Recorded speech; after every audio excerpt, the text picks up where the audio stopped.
What you think becomes action, causing reaction.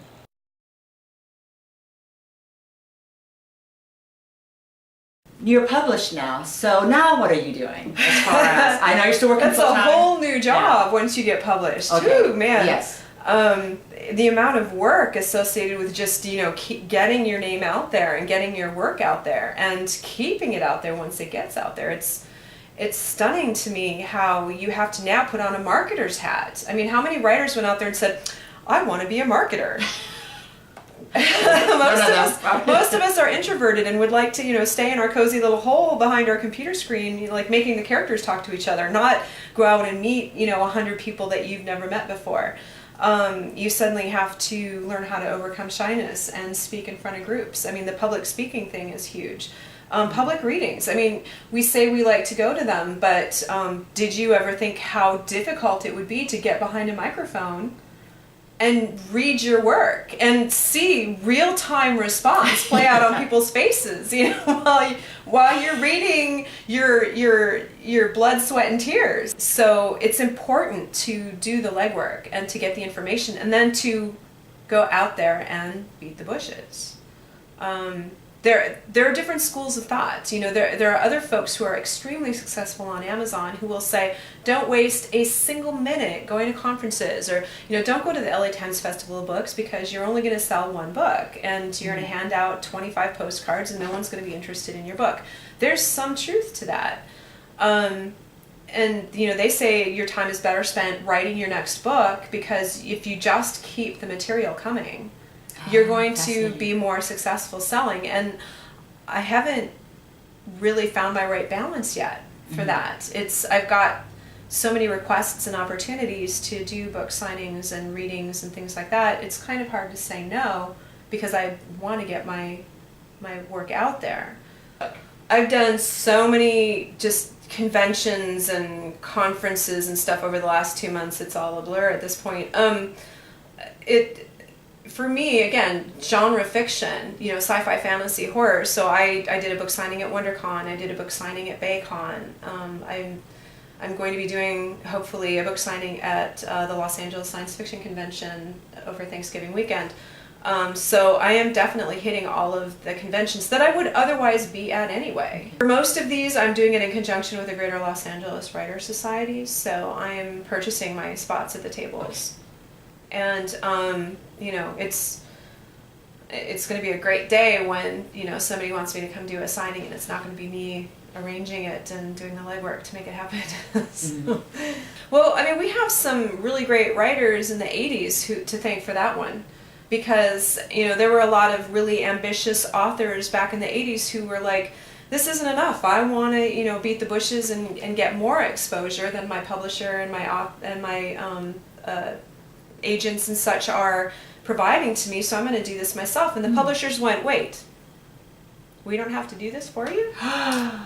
Great, let them do it for themselves. Oh, this is and so fascinating. So unless you're James Patterson, getting TV book spots, you're really not going to get much from your publisher. I mean, my friend Deanna was published by one of the big 5, and she still does most of the legwork herself. It's there's not that much that publishers are doing for their authors anymore, other than the editing services and the posting of the book at the different selling venues. You can make yourself crazy trying to write for the market, because you're always going to be so far behind it while you're writing, because what's popular now, what's selling right now, was sold years before it ever published, and then hit the market and got turned into a movie. They're not looking for the next Divergent right now. They're looking for the next new thing. So if you're trying to write the next Divergent, great. If that's the book that you want to read and that's where your heart is, great. But don't do it hoping to jump on that bandwagon, because it's that wagon's down the road. I had a total stranger come up to me and approach me and say, well, what's this? This is my new novel, and well, what's it about? Give him my 15-second pitch, and he's like, all right. And he's walking away, so I throw a card at him and I say, you know, first chapter's on the website if you want to give it a read and see what's up.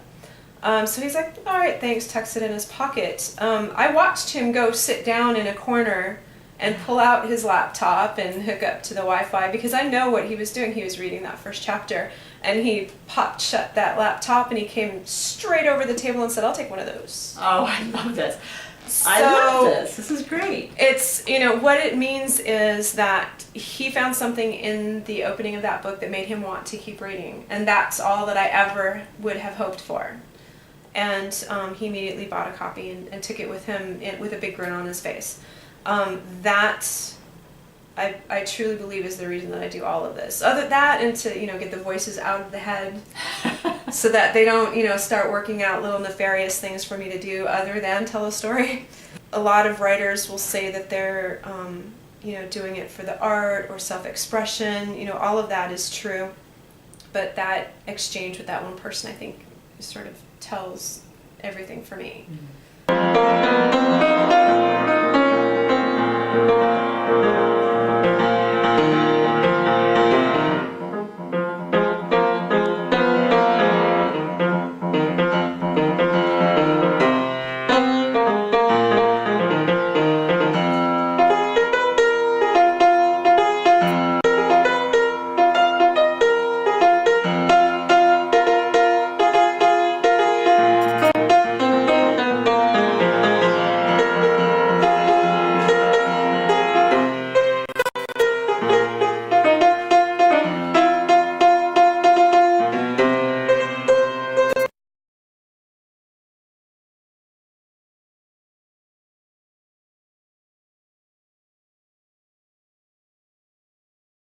What you think becomes action, causing reaction.